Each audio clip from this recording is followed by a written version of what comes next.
The following program is a presentation of the Options Insider Radio Network. For more programs, visit www.theoptionsinsider.com or search for Options Insider Radio in iTunes.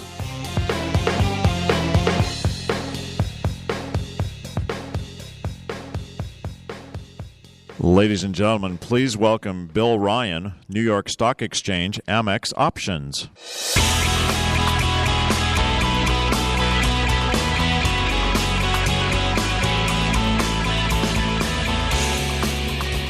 Good afternoon, everybody, and welcome to Savannah and the 29th Annual Options Industry Conference pre-conference updates.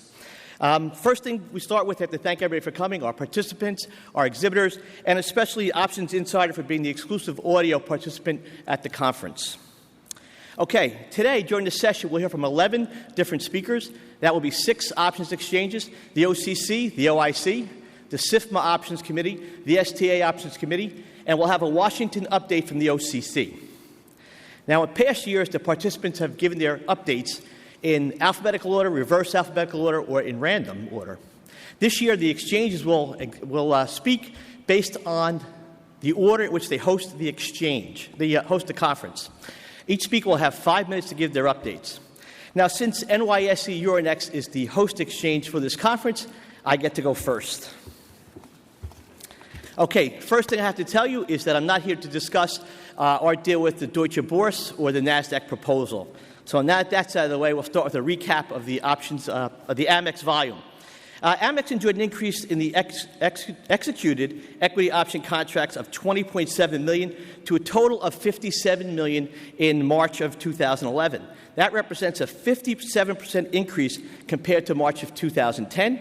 And that increase moved our equity option market share from 11.2% to 14.7% in March, and as of April, it stood at 15.1%.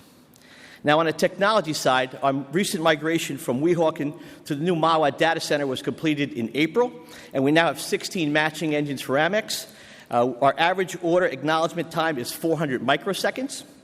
We have quote capacity of 5 million quotes per second, which is double the Opera peak of 2.5 per second.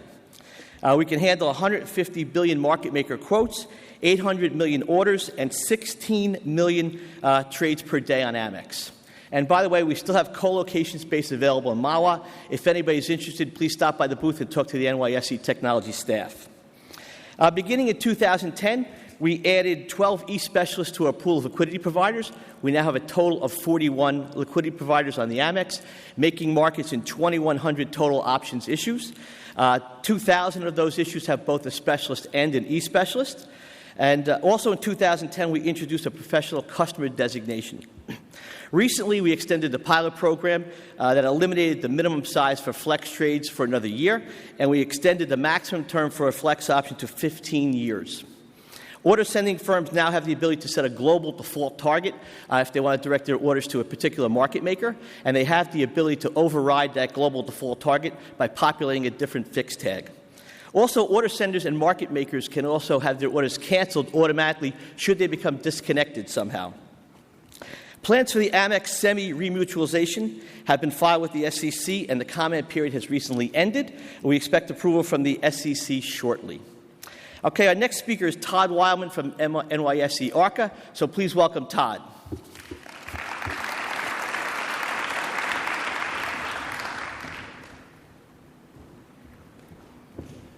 Thank you so much. Give it up for Bill Ryan one more time.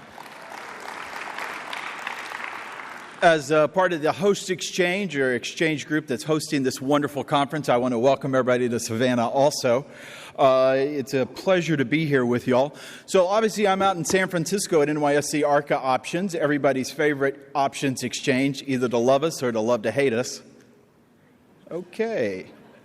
Wow. So, we're going to say what we do best at NYSE ARCA Options. We have our transparent market model and our fee structure. We just came out with a new fee update a couple of weeks ago, and I must say it's a great fee update and it's a great fee schedule. Ours, I think, is the most simplest, easiest to understand, and easiest to apply your routing logic to, because we only have 4 pages of our fee schedule and we only have 10 endnotes. So I think it's a pretty simplified fee schedule so people can actually understand what it does cost to trade at our exchange. Obviously, we are the market-leading technology company also. We just opened our new data center in Mahwah, New Jersey, giving us greater speed, throughput capacity, headroom, reliability. We obviously still have co-location opportunities available. So remember, with the NYSE ARCA options, we have no bandwidth charges, no cancellation fees, no flash. So very nice. We have a very open market structure and a very easy to understand fee schedule. So we have a lot of new functionality coming about. Our complex order book is expanding. We're going to have an equity leg part of the complex order book coming this year. And we'll have up to 5 legs. We have some price improvement auctions coming down the pike. We also have post-allocation via fix, which is very important as we're moving forward. And we also have 2 interesting new products from our technology division. We have what is called the filtered option feed, and that is a highly flexible and fully managed market data feed that filters U.S. options market data. So basically, you only consume what you need to consume. Obviously, with the gazillions of quotes that Opera reports every day, it's a lot for some people. So we have a nice filtered option feed so that you can customize it. The interesting thing about that is we have 2 variations of that. You have the standard, or you have a customized filtered option feed. So, and it pares down the amount of data that you consume and that you have to actually process. And then we also have a time and quote historical data. And this is a fabulous product. This takes 6 years of end-of-day file of Opera quotes in trades, 6 years history. And so when you come by our booth, please talk to the other Todd at our booth, W. Todd Watkins, and he can tell you all about it. So, but we are looking forward to 2011 being an excellent year at NYSE ARCA, and again, thank you for being here. Now it gives me great pleasure to introduce the Vice President of the NASDAQ OMX Exchange, Ellen Green. Ellen Green, everybody.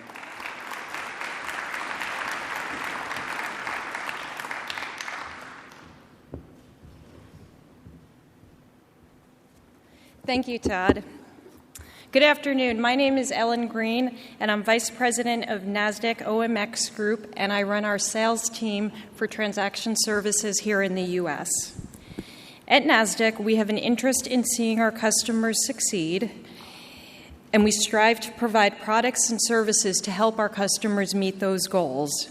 To accomplish this, every NASDAQ customer, whether you're actively trading or you're contemplating connectivity to our venues, has a dedicated sales rep that works individually with your firm to help you achieve those goals. The NASDAQ market sales team is comprised of 6 professionals that are based in New York and Chicago. In my role leading our sales team, I work closely with each rep and their customers to ensure that we are providing top-of-class service to you. All firms are assigned a rep that works with them on both options and equities, and we cover a wide gamut of topics ranging from membership to connectivity, pricing, functionality, technology, co-location, market structure, really everything that you'll be working with on our exchanges. I hope that everyone attending here has already established an ongoing dialogue with your rep, but if you haven't, I do hope that you'll introduce yourself to someone at the NASDAQ team so that we can make an introduction and begin to work together. The sales rep is very key because they are your advocate at NASDAQ, and they're the person that really is able to help guide you through the exchange. They're change agents for us. They come in, they suggest things that we can do better, and we really learn and gain some of our best ideas from our customers. So we do look forward to establishing that relationship if we don't have one already. At NASDAQ, we believe that collaboration leads to innovation. And with that, I'd like to turn to my next topic, the NASDAQ options market. It seemed like yesterday that we did launch NOM, but it was 3 years ago as of March 31st, and we're proud that in that time period we've grown to over 5% of U.S. equity options. Based on the feedback that we've received from our customers and consistent with our strategy to grow NOM, we will be making changes to the platform in the third quarter of this year that will collectively be known as NOM 2.0. At NASDAQ, we believe the old saying, liquidity attracts liquidity, is true, and this has been a pivotal focus of the NOM 2.0 changes. Namely, the changes are geared towards attracting additional liquidity providers, notably market makers. Market makers have told us consistent quoting requirements across exchanges is important to them in terms of market structure. This is why we have filed with the SEC to adopt new market-making requirements on NOM that are substantially similar to PHLX. Under the new rule, a market maker will need to register for all classes underlying a symbol and abide by maximum quote widths. The only deviation from this consistency will occur at the open, when we'll require tighter quotes than what exist on PHLX today. Market makers have also expressed concern about providing liquidity on NOM because it lacks a bulk quoting interface. This interface that we'll introduce on NOM 2.0 will allow for 200 two-sided quotes to be sent to the exchange in a single message. An additional advantage of this common interface will be the reduced burden of firms on making system changes. Keeping the interfaces similar will allow our customers to make changes that can be applicable to both of our market models, which together account for over 27% of U.S. equity options market share. We also plan on providing the XL market maker risk protection mechanism on the NOM system. The high-quality risk protection system feature is amongst the best in the industry, and adding it to NOM will allow market makers to quote on NOM with a high degree of assurance. Market data interfaces on NOM will also be very similar to PHLX as we move to migrate them toward a more common format. These direct feeds offer the fastest way to receive data from our options markets.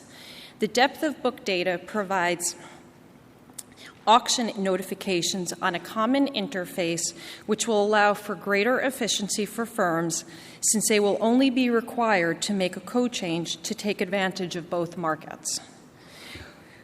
We are excited to transition to NOM 2.0 later this year and believe it will bring tangible benefits to our existing customer base while attracting new participants to this growing pool of liquidity.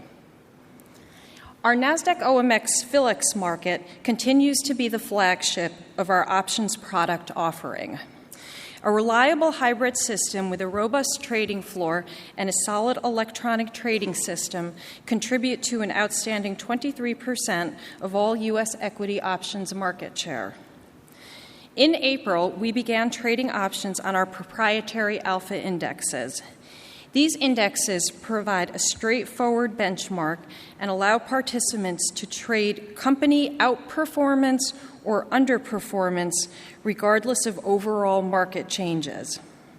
Currently, the exchange offers alpha options tied to Apple, IBM, Intel, Google, GE, Merck, and Walmart, and we will be introducing additional indexes and products shortly. Next Wednesday, the 18th of May, we'll be offering a live video conference with Robert Whaley, who created the VIX and is the founder of this product, and Eric Knoll, EVP of NASDAQ, who will be describing the product. We do have information at our booth on this event, and I do hope you'll stop by for some details. Next week on PHLX, we will begin offering a qualified contingent cross order. This order is identical to the one that was launched by the ISE. Qualified contingent cross orders are for a minimum of 1,000 contracts and are part of a qualified contingent cross trade and are coupled with a contraside to buy or sell an equal number of contracts. We also have a filing in with the SEC to allow these orders to be entered on the PHLX trading floor. This year, we introduced 2 new products based on customer demand: an enhanced complex order book, which provides for multi-legged executions tied to stock, as well as price improvement on XL, commonly referred to as Pixel, which provides for electronic improvement on 2-sided orders through an auction mechanism. These programs have grown tremendously since launch. With superior functionality and competitive pricing, our complex book and Pixel make Philips a leading competitor in this space. We look forward to building on these strong foundations in the future to offer additional functionality to our participants. During 2011, we also made a number of improvements to the opening process. Today, I can say with confidence that Philips provides customers with the fastest, highest quality execution at the open. Price checks and routing, along with superior system speed, make the Philips opening the premier venue for your opening order flow. NASDAQ OMX also offers a number of market data feeds on Philips. These feeds, which will share a common format with NOM 2.0, are direct book feeds with low latency. The feeds include top of book, depth of book, and also provide auction notifications for our complex Pixel and opening auctions. NASDAQ also offers co-location to our customers, and both our NASDAQ Options Market and Philips operate out of the same data center, as do our 3 equity markets, NASDAQ BX and the recently launched PSX, a price-size market. Our facility allows customers to connect into our trading platforms through low-latency 1 or 10 gig connectivity, and we also allow our customers the freedom to choose their network providers. At NASDAQ OMX, we believe the performance and functionality of our 2 options market provide ample opportunity for every business model to succeed. Our industry-leading market share is driven by the core strengths of our options venues and is supported through co-location, market data, and our keen attention to service. I encourage you to speak with our team here at OIC or your sales rep following the conference to ensure that you are taking advantage of all of the features and functionalities on our venues. Thank you very much, and I'd like to turn it over to David Gray, Head of Trading at CBOE. Thank you.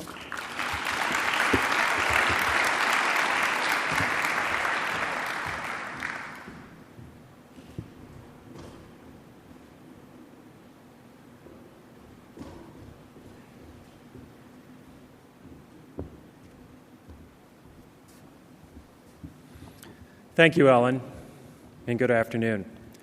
On behalf of CBOE and C2, I'm certainly pleased to be here today in Savannah. I have just a few brief remarks covering 3 areas: our new exchange, which is C2, new products, and some new technologies. First of all, as you know, C2, our new electronic exchange, was launched in late October last year, 2010. We're very pleased with the growth of C2 as market makers continue to connect to the new platform. Overall, C2 has a 1% market share, but after several index and ETF trading firms have connected over the last month or 2, we've seen meaningful market share increases in some of our ETF products, including Spiders, Qs, and other ETF products. I believe the range is about 2.7 to 3% in those products, respectively. We introduced a new fee schedule for C2 in 5 of our busiest and most active penny classes last quarter. Based on the positive response to that fee pilot, we implemented a more aggressive make-take fee schedule in all of those classes. Finally, we enjoyed month-over-month increases throughout the quarter in terms of capture rate. In January, C2 executed 5% of C1's exhaust, C1 being, of course, CBOE. February was 6%, March was 8%, and the latest numbers from April show an 11% capture rate.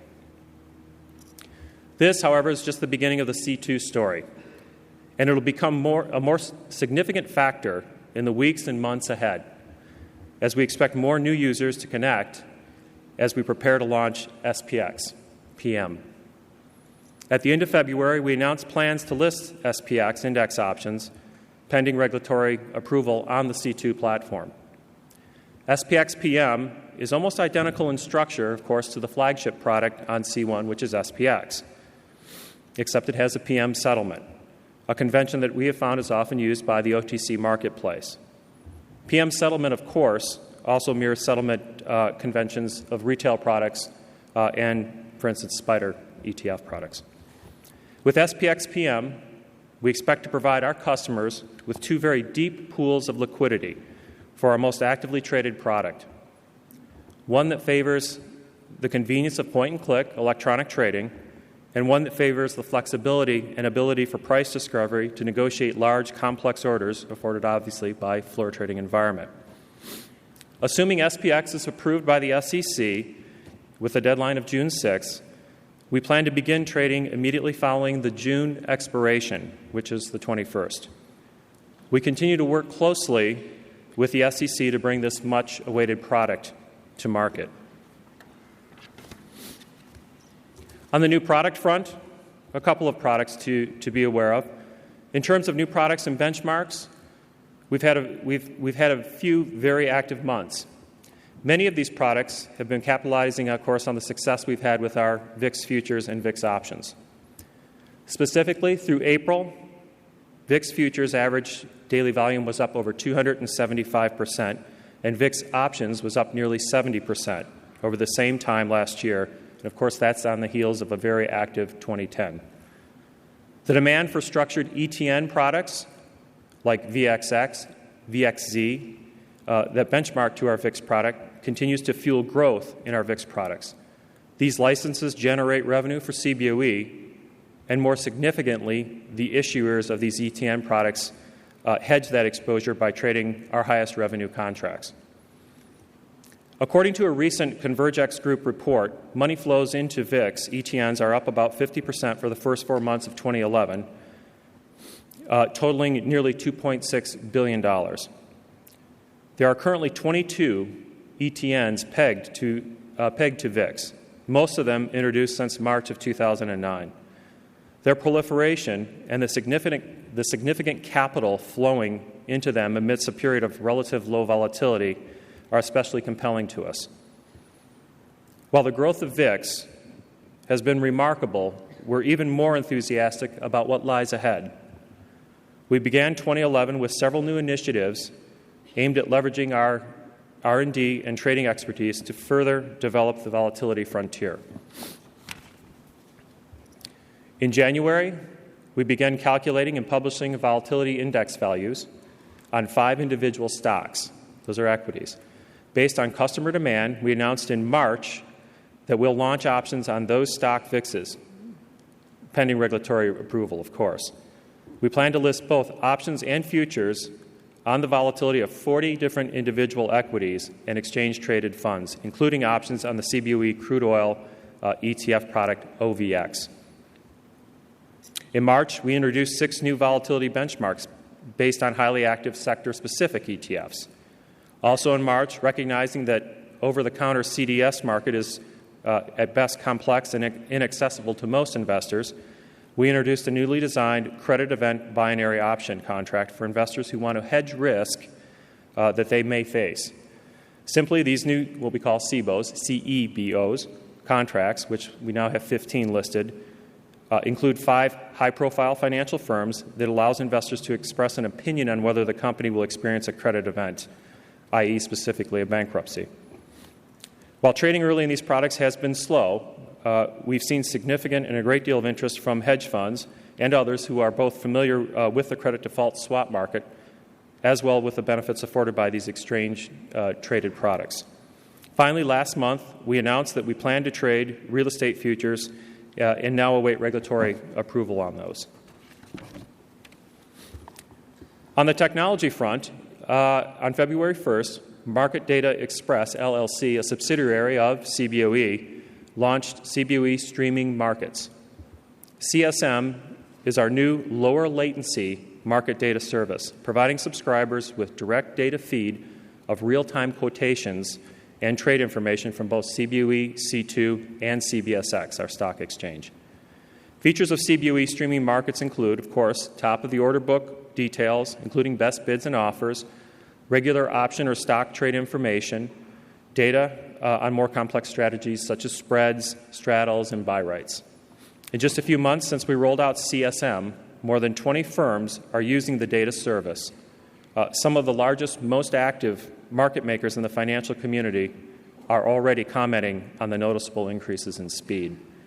Sometime later this summer, we plan to launch a futures feed for CSM. Of course, our futures exchange is CFE, where the VIX futures trade.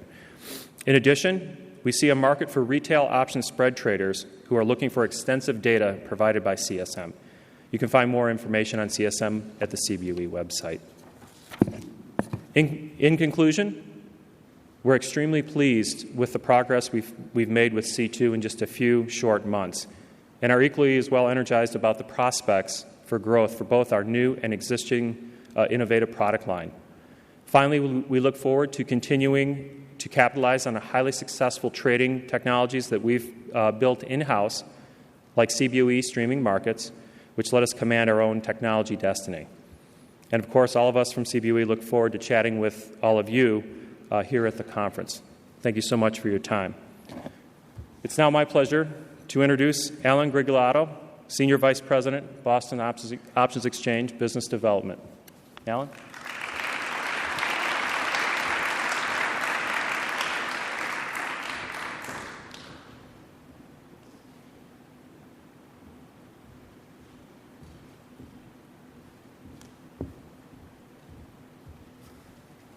Thank you, David. Thank you and welcome to the 29th Options Industry Conference. I trust all of you are enjoying the conference's first ever visit to Savannah, Georgia. On behalf of BOX, I'd like to give a shout out to NYSE ARCA and Amex, and also the OIC team for what looks to be another great event. Thank you all for coming. What is BOX? BOX is the only exchange currently that is operating an inverted model. Inverted in meaning that takers or removers of liquidity gain credits and posters of liquidity pay debits. I'd like to review some of the most recent announcements and technology upgrades, as well as those enhancements that are forthcoming over the next weeks and months. First of all, we have a new employee at BOX. Many of you know her, Patty Schuler. She's the Vice President of Business Development, and she's been a key figure in Chicago, having worked for both the CBOE and the CBSX.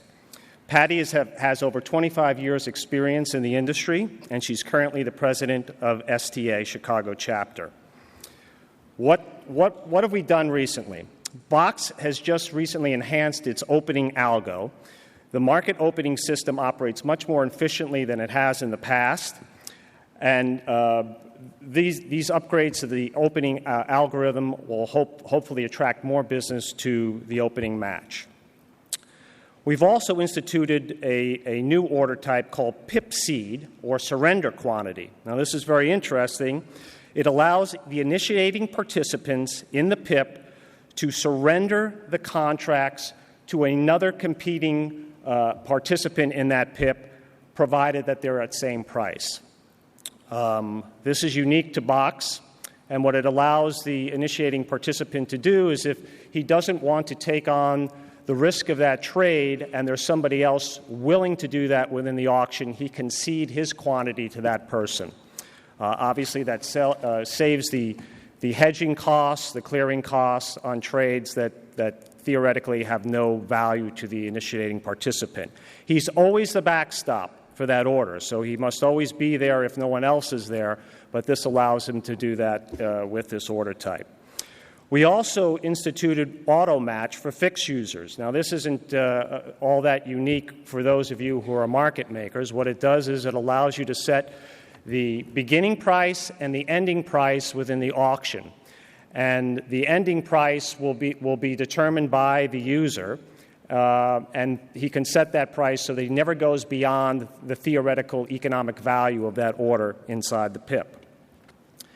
We've also done one single fee change this year, and we're trying to keep fee changes to a minimum. We've been very cognizant of the community having to constantly update their algorithms for incessant price changes from all the exchanges. But we did make one minor change this year. We've increased the credits and the debits inside the PIP. They went from 25 cents to 30 cents. So takers of liquidity inside the PIP will get 30 cents. Makers of liquidity will pay 30 cents. And we think that that'll draw more business inside the PIP. That's an inducement for the order flow provider to get more orders into price improvement. Some new things, new functionality that's coming on board. We have a global cancellation message that will be for sale users on normal messages. So you'll be able to cancel all of your normal messages with one single panic order. We also instituted earlier this year the session order. The session order is for orders sent to the box trading engine, and with this new type, they remain active in the trading book until one of the following events occurs. The normal trading day ends, or a logical or physical fix or sale connection is terminated, or the fix or sale box front end that uses to process these orders is no longer connected to the trading engine, or the trading engine terminates. So all of your orders will essentially be purged from the system, and will not have any risk. In the next few weeks, we'll be instituting what's called a wash sale prevention type functionality, which will reject any orders that attempt to trade for the same beneficial ownership as determined by the participant. I think that's very useful. It'll just reject the orders if it looks as if the participant is for the same beneficial ownership. It'll reject those orders and they won't trade. We'll also institute a trade-through order protection that'll prevent orders from trading through 50% of the premium above the level of $1 and 100% of the premium below $1. So it's a very useful mechanism for anybody who's sending orders and inadvertently gets the strike wrong and didn't mean to trade through that particular strike. Box is proposing that we reduce the PIP to 100 milliseconds. It's requesting that the PIP be reduced from its current time, which is 1 full second. We've gotten a lot of feedback from some of the market makers who are initiating participants on our exchange that, by the time that the auction is over, they're having difficulty getting their delta hedge off against the underlying. So the shorter the duration of the PIP, the easier it is for them to do their hedging. A few words on the SRO. As many of you know, I probably have stood up here every year and talked about Box's pursuit of an SRO. We have made some progress along that front, and we have reason to believe that it'll happen sometime in the very, very near future. What I can't talk too deeply about, but I will make mention of, is the TMX-LSE merger. Box is 53% owned by the TMX Group, and as many of you are aware, there is a merger proposal from the London Stock Exchange, and the only thing I can say is that we have a very aggressive timeline for this, and we expect it to close on December 31st. If you want to know more about it, just follow it along in the newspapers. You'll know as much as I do. Lastly, and most importantly, Box received U.S. patent number 7941364, and the patent specifically relates to price improvement auctions for electronic trading of financial instruments. We're very, very pleased that we've been given this patent. As many of you know, Box's PIP has saved over $335 million for customers since inception in 2004. And with that, I'll close, and I'd like to introduce Janine Hightower, Business Development Officer, that's a promotion, at ISC. Thank you very much.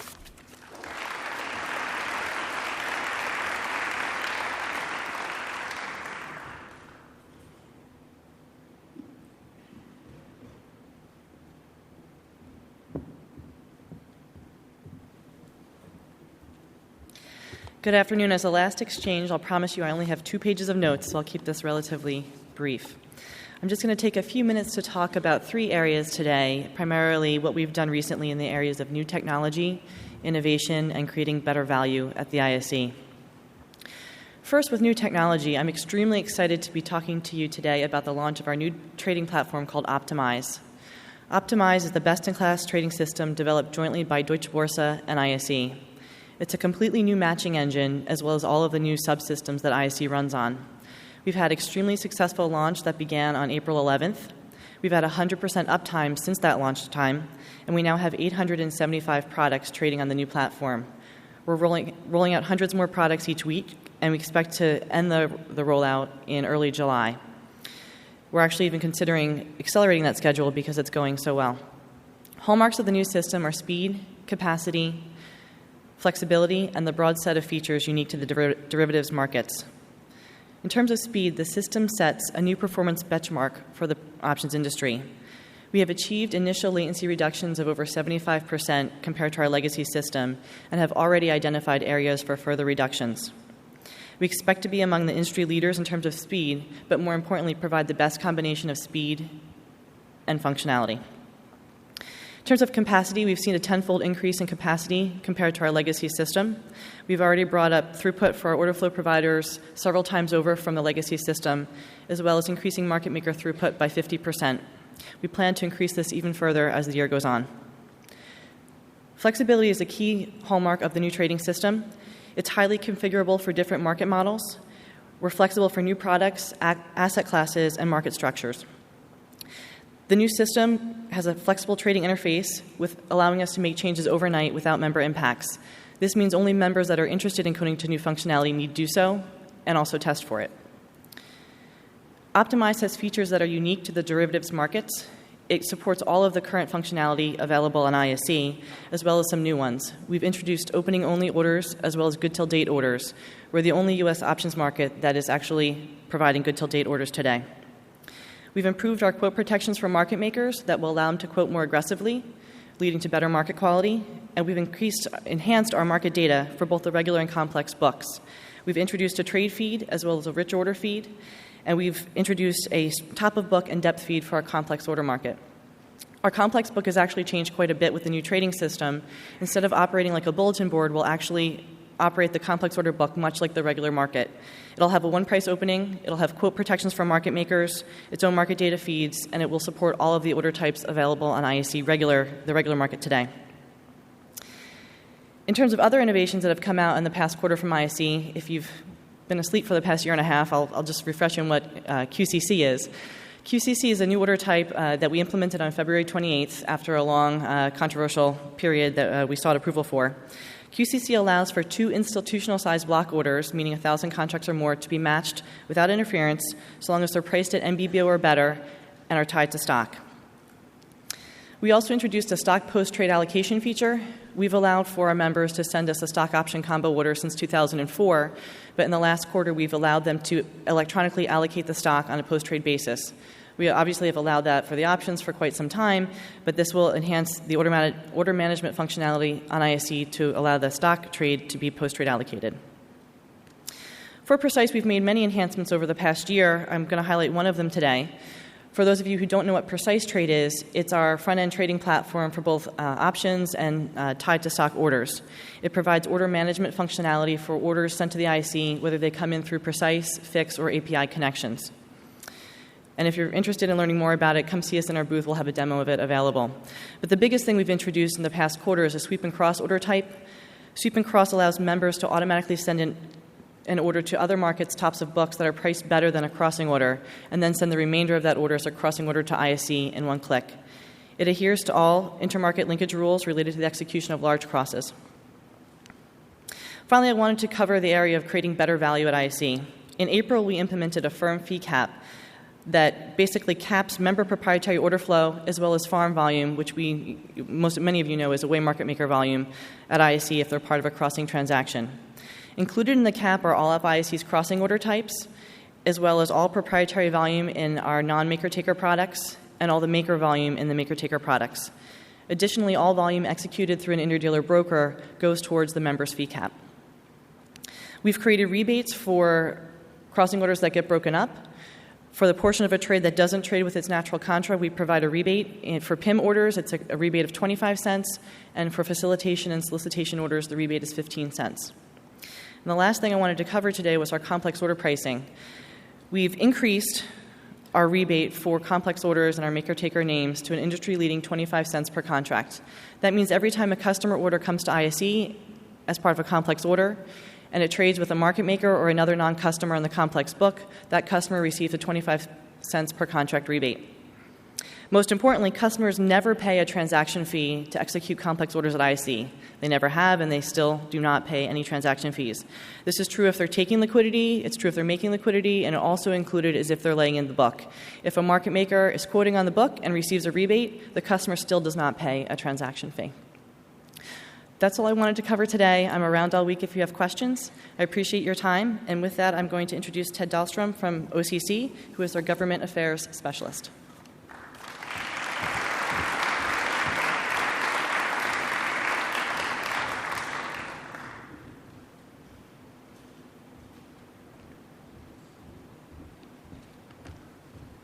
All right.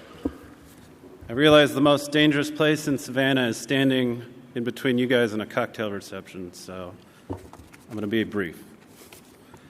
There are 4 issues dominating the time of the Options Exchanges Coalition: preserving 60/40 taxation for options market makers, Dodd-Frank implementation, which contains a provision that will facilitate customer portfolio margining, the approval process of new products that straddle jurisdictional lines between the SEC and CFTC, and short sale regulation. Once again, President Obama's budget included the elimination of 60/40 tax treatment for options market makers as a revenue raiser. We expected this because he has included it in his previous budget requests. It is very possible that Congress will include 60/40 elimination as a revenue raiser when considering future legislation, because according to the official tally, it would raise $3 billion in revenue over 10 years.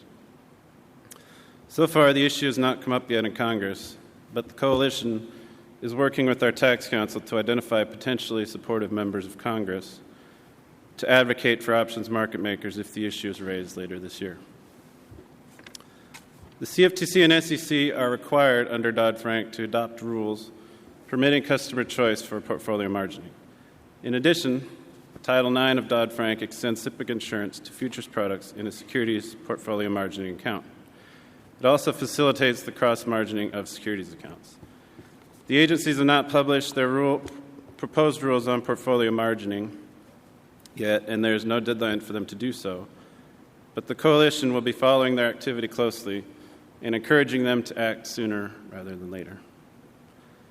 Dodd-Frank also included a provision that streamlines the approval process for new and novel derivatives products that straddle jurisdictional lines. One example that many of you may be familiar with is options on gold and silver ETFs. It took 3 years for the regulators to resolve the jurisdictional issues surrounding the product.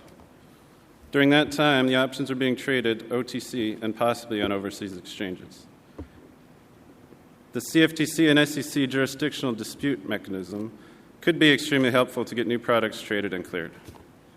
Under the legislation, the 2 agencies will work together to determine the jurisdictional status of novel derivatives products, with one agency being the primary regulator of the product and the other agency reserving some of its jurisdictional rights. In theory, all jurisdictional disputes between the CFTC and SEC should be resolved within 120 days. That's in theory anyway, in government, you never know.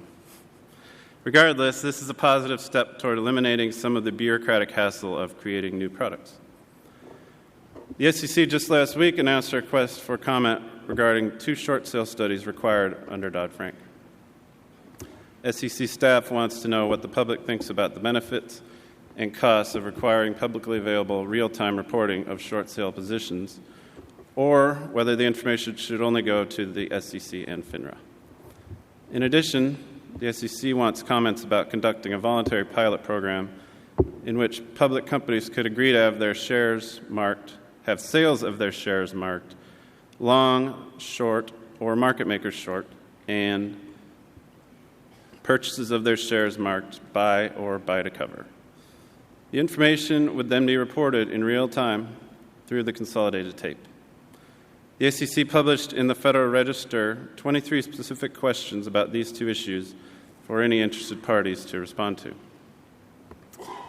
The Coalition is currently considering whether to file a comment letter on this topic. Last year, the Coalition filed 2 comment letters that urged the Commission to adopt an options market maker exemption to any additional restrictions on short selling. I'm sure you all remember that. The Coalition argued that without an exemption for options market makers, the Commission's proposed restrictions would harm investors by making it difficult for options market makers to respond to customer demand with narrow bid-ask spreads and ample liquidity. Given all the advocacy and support of an exemption for options market makers, it was especially disappointing that the Commission did not adopt any exemption. In the adopting release, the Commission stressed that it thought its approach would have a limited impact on market makers. But the Commission did leave the door open to a possible market maker exemption in the future. However, it is clear from the adopting release that the Commission is expecting any new requests for an options market maker exemption to be accompanied by empirical data showing that the new rule is having an impact on market makers and market quality. To that end, the Coalition is currently working with academic researchers who are studying the impact of the final rule on options market makers and the options market. This is the first step toward developing a request for an options market maker exemption from the final rule. But this will take some time, and we don't have currently a time frame on when we will be releasing our findings. And now I'd like to introduce Jim Boyle, Executive Director of UBS Securities, representing the SIFMA Options Committee.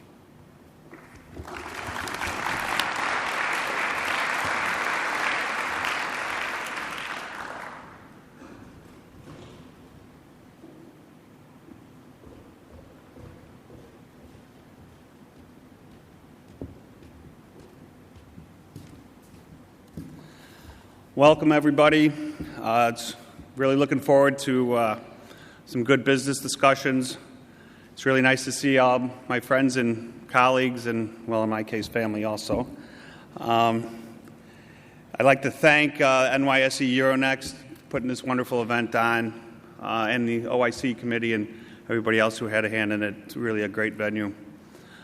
Our focus this year at SIFMA have been quite large, kind of focusing on things like ORF, limit up, limit down, the ORF, which is the option regulatory fee, limit up, limit down, market access, and new products such as daily options and the like.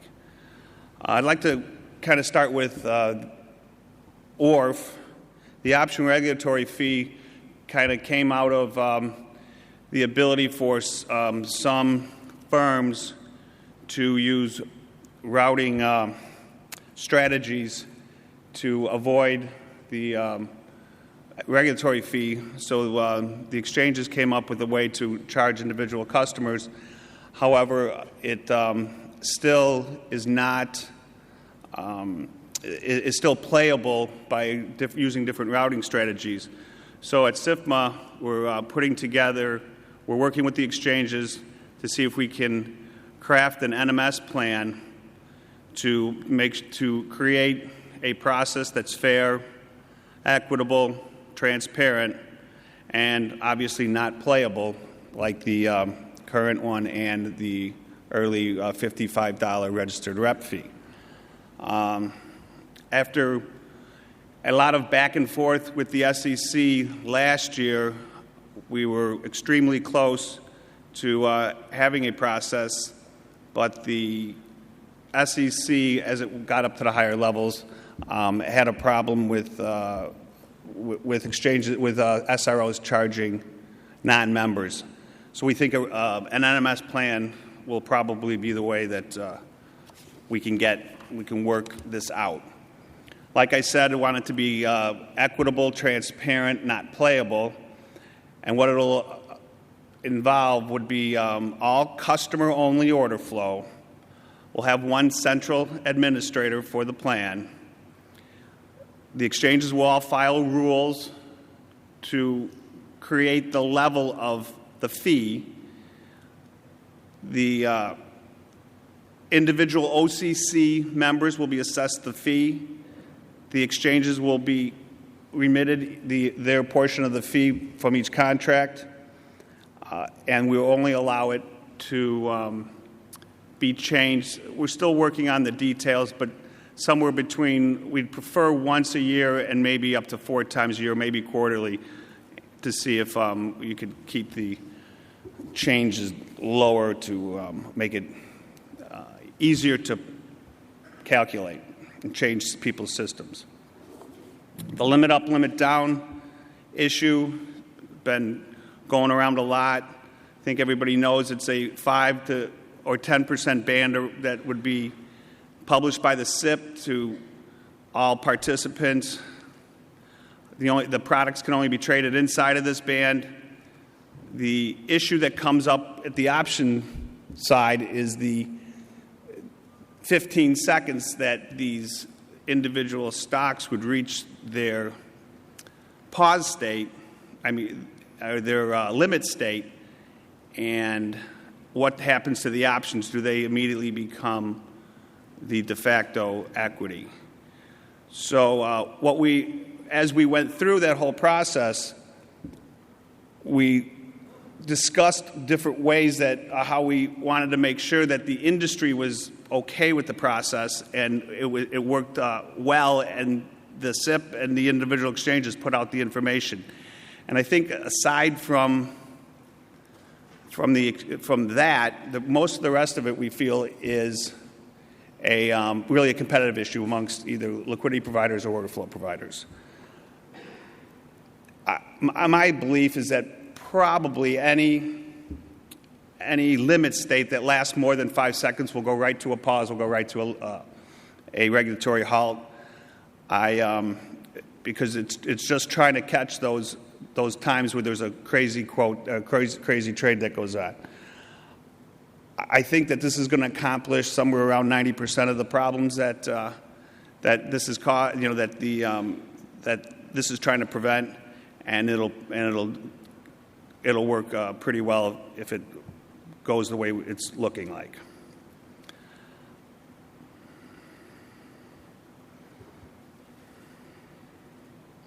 Yeah, so the issues like how do I treat different customer order flows for order flow providers will be an individual question that each firm will have to deal with. As long as they have that information, they'll be able to either stop orders or put orders through or not accept market orders or something along that line. Market makers will have to read the information as to the extent they can, widen or narrow quotes based on what they think is going on. And then, obviously, the auction processes will have to figure out what they might want to do with if they halt auctions or if the underlying goes to a limit state. Thank you very much for being here. I'm looking forward to everybody, to discussions with everybody. I'd like to introduce Rory O'Kane, who's the co-chair of STA Derivatives Committee. Welcome, Rory.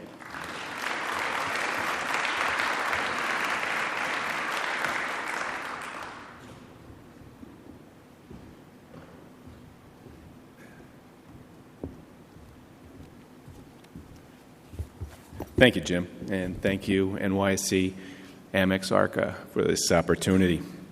STA is the leading trade organization for individual professionals in the securities industry. We have no corporate memberships. It's a volunteer organization supported by small staff, founded in 1934, and representing 26 affiliates and more than 5,200 members nationwide in Canada. Those members comprise and represent every business model, from exchange representatives, broker-dealers, hedge funds, asset managers, and members representing the trading specialties and asset classes within those organizations. STA promotes the interest of its members to regulators, legislators, and market centers. And because of this decentralized structure, STA provides its members a unique representative voice on matters affecting U.S. markets and the trading community. So there are 7 standing committees at STA, one being the STA Derivatives Committee, which was renamed this year. It used to be the STA Options Committee, to widen its mandate to include OTC derivatives, futures, ETNs, and ETFs. Our committee has 60-plus members representing a diverse group of buy-side, sell-side, retail, institutional exchange, trading, compliance, and operational professionals. It's quite a mix. This committee gives members a chance to take part, learn something new, share a perspective, and most importantly, when warranted, to bring specific option industry issues to the executive board, where a consensus can be formed, action debated and formulated, and then comments made to those specific agencies, initiating new rules and regs.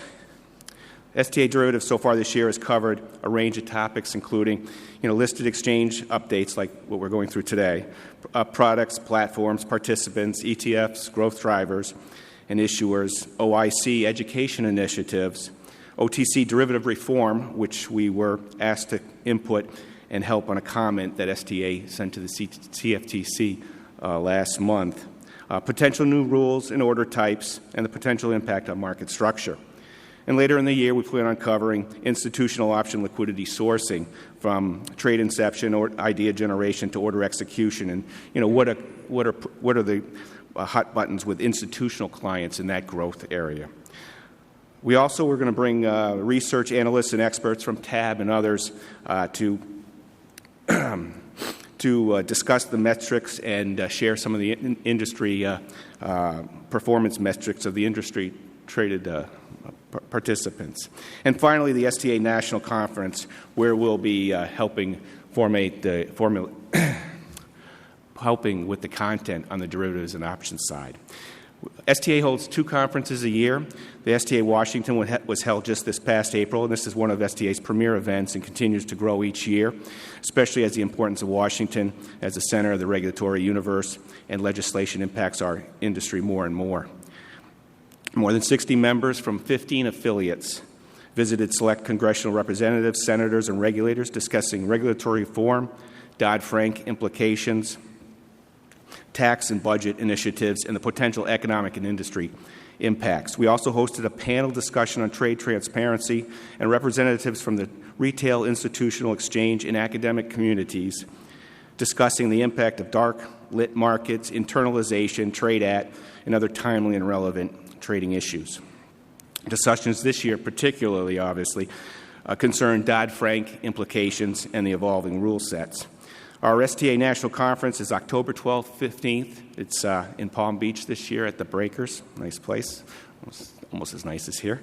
Expansion and content this year will include more options and derivatives than we've had recently, taking more guidance from the committee and the issues that the members want to see in more depth.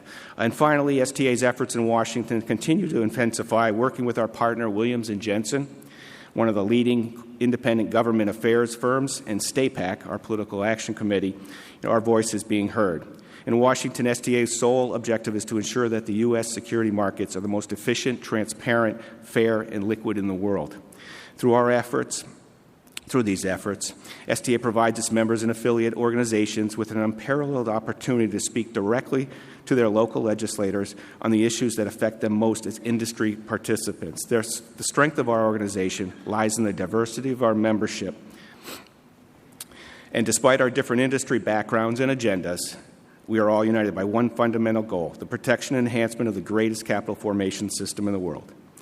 For more information, including policy statements, press releases, industry issues, Washington updates, and such, you could please go to securitytraders.org. Thank you. Please welcome Carolyn Mitchell, First Vice President, Development and Strategy at OCC.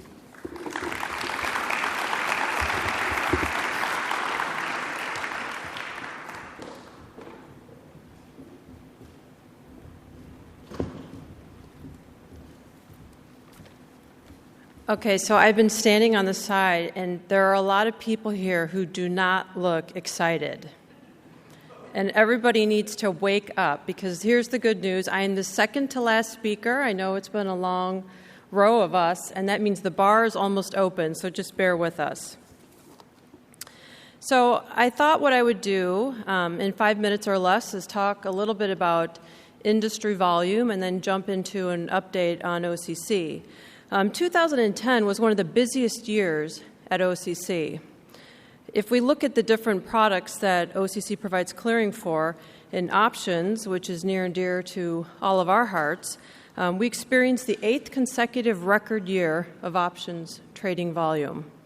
Now, we ended the year with 3.9 billion contracts traded, which is an 8% increase over the prior year. And if you compare that to some of the other markets, the 10.7% decrease in stock trading and 18.4% decrease in U.S. listed futures. It speaks very well of our industry.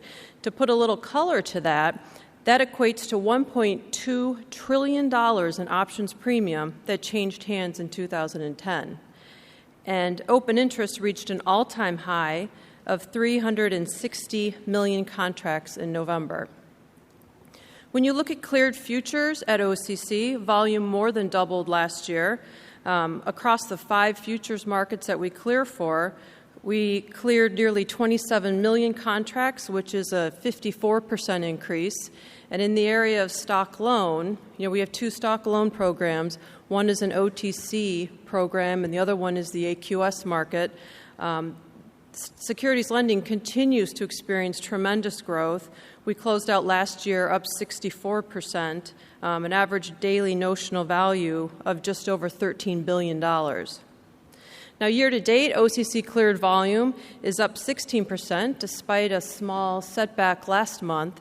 However, in March, we had a record month and quarter, with cleared volume surpassing 400 million contracts. These volume figures represent a trend of increasing business at OCC, and we expect this trend to continue. And as most of you know, OCC, we play a unique role in the industry. We're a horizontal utility clearinghouse. We now clear for 15 different exchanges and markets, including 2 that we integrated last year, BATS and C2. We operate, in effect, as a not-for-profit. If we have excess revenue at the end of the year, we rebate that back to our clearing member customers. So to that end, cost and controlling costs, keeping them in line, is a very important mission at OCC day in and day out without compromising on the efficiency and service that we provide. We did that again in 2010 and rebated an additional $38.4 million back to our clearing members. This brought our net clearing fee down to 1.8 cents per contract. We believe this is the lowest clearing fee in the world. Because we're limited on time, instead of going into a lot of different updates on what's going on at OCC, I wanted to just focus on one key project that we're spending a lot of time on, and that is entering into the OTC equity derivatives clearing space. Many of you probably know that in fourth quarter of this year, we're on track to begin clearing OTC options on the S&P 500 index. This is pending regulatory approval. In order to clear these OTC options, we have entered into a license agreement with S&P for the S&P 500, the small cap 600, and the mid cap 400. The terms of this license impose certain restrictions on the type of trades we can accept, so there will be both tenor as well as notional value limitations on those trades. And if any of you are interested in all the details behind that, please come and find me. Trades will continue to be bilaterally negotiated as they are today and entered into MarketServe, which is a middleware affirmation-confirmation platform. Trades at Elect Clearing will seamlessly roll to OCC, and it will follow our existing rules, procedures, and risk management processes. We expect that these positions will be commingled in the same account with listed, which will provide margin offsets and portfolio margining benefits for our members. Trying to be more efficient in clearing and reducing the overall cost of clearing is always a goal of ours. All of our existing clearing members are potentially eligible to clear OTC options. It requires a business expansion. And I'm sorry, the red light is blinking, which means I'm perhaps talking too long, so I'll try to wrap this up. Phase 1, we're targeting testing for September followed by the rollout in fourth quarter, and then we hope to very quickly move into additional products and system enhancements for OTC options. So in conclusion, I'll just mention that OCC is very committed to working with our exchanges and our members on common goals. A very important common goal we all share is that of education. And with that in mind, I want to introduce my colleague and friend, Mary Savoy, who's First Vice President of Industry Services. In addition to corporate communications and PR, Mary heads up education and marketing for OIC. Thank you.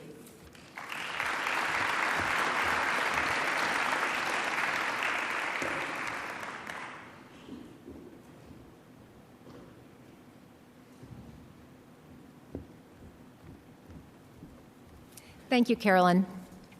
I also wanted to thank NYSE Euronext for this opportunity to update you on the activities of the Options Industry Council.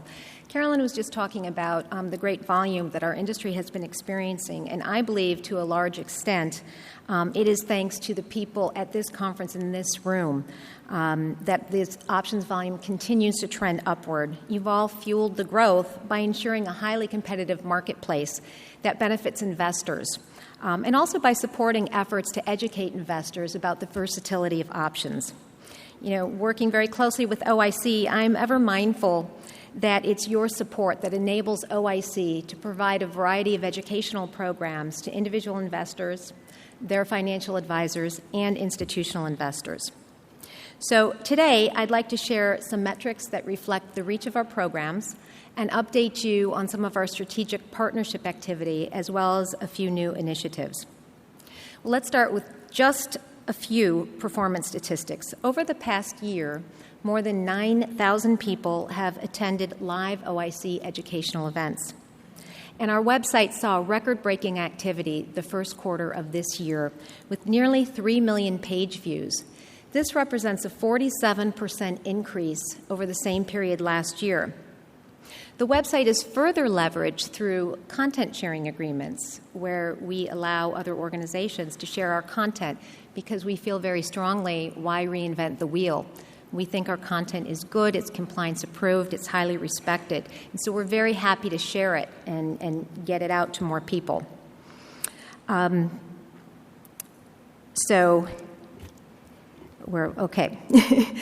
So we have these content sharing agreements, and currently we've got more than 50 active agreements. So there are 50 financial services organizations that are offering OIC's content on their websites. But our partnership activity goes beyond these content sharing agreements. OIC works with various industry organizations as well as with academic institutions on common educational goals. Here are some recent examples. A few weeks ago, we participated in a CFTC roundtable on consumer education in Washington, D.C.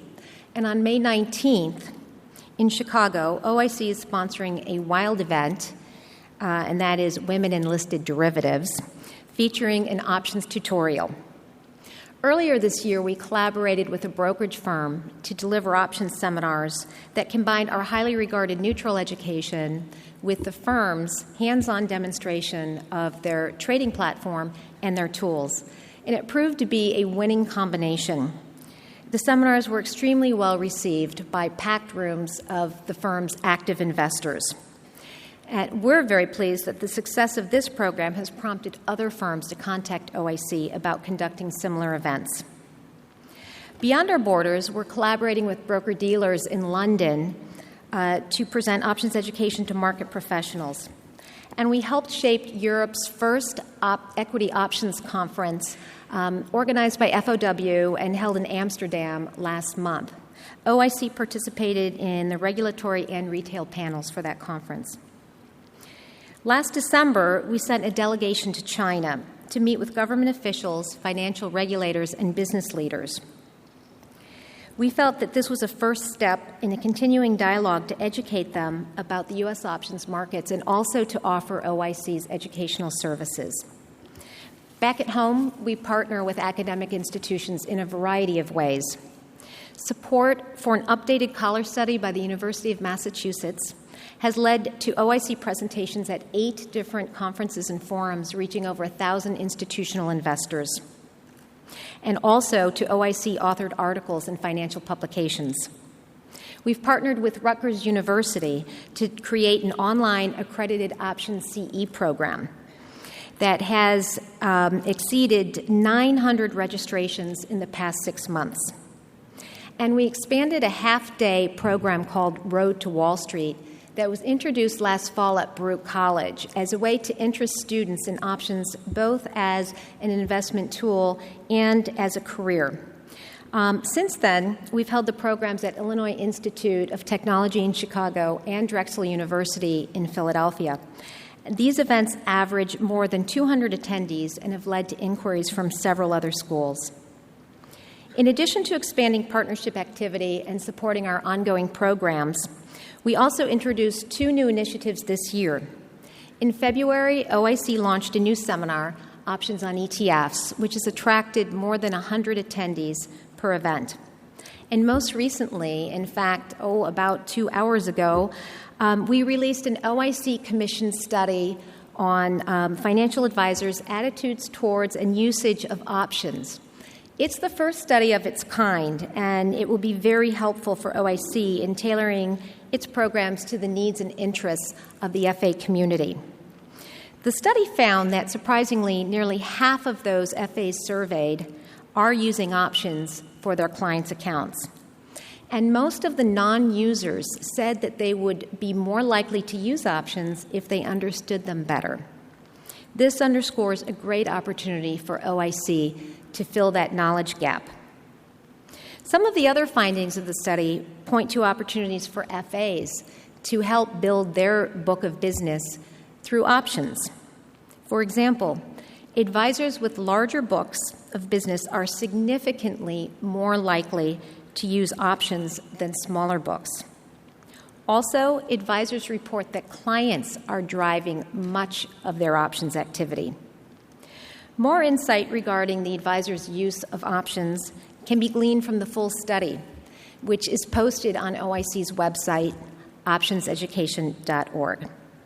And so, we're getting very close to the cocktail reception. I wanted to thank you all in the industry for your ongoing support of Options Industry Council, and I believe that Todd Weilman has a few housekeeping remarks to make. Thank you and enjoy the conference.